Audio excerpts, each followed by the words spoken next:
Pourquoi réaliser très tôt dans le projet une étude de sol là où l'ombrière sera implantée? Plus d'un quart du coût final d'une ombrière photovoltaïque est constitué de sa charpente et des coûts liés aux fondations de cette charpente.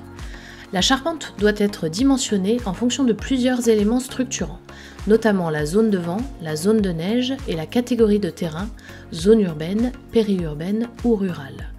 Le type de fondation et leur profondeur sont dépendants de la nature et du comportement du sol à l'endroit même où les poteaux de la charpente vont être positionnés.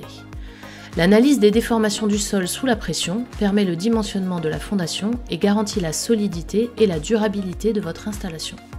C'est l'étape essentielle numéro 2. Il est conseillé de faire réaliser le plus tôt possible dans le projet une étude de sol nommée G2 AVP qui permettra d'avoir en main ces éléments structurants pour l'étude de votre projet. En phase d'exécution, une G2 Pro sera réalisée par les équipes START pour confirmer les hypothèses retenues au moment de l'étude.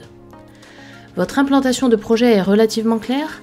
Alors n'attendez pas et faites d'ores et déjà réaliser cette étude de sol sur l'emprise du parking, ce qui nous permettra de vous remettre de façon accélérée une analyse précise et d'anticiper les aléas.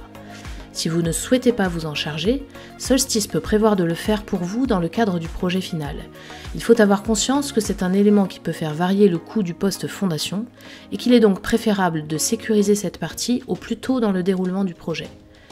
N'oubliez pas de vous connecter jeudi prochain dès 7h pour connaître la troisième et dernière étape préalable à la réalisation d'un projet d'ombrière photovoltaïque.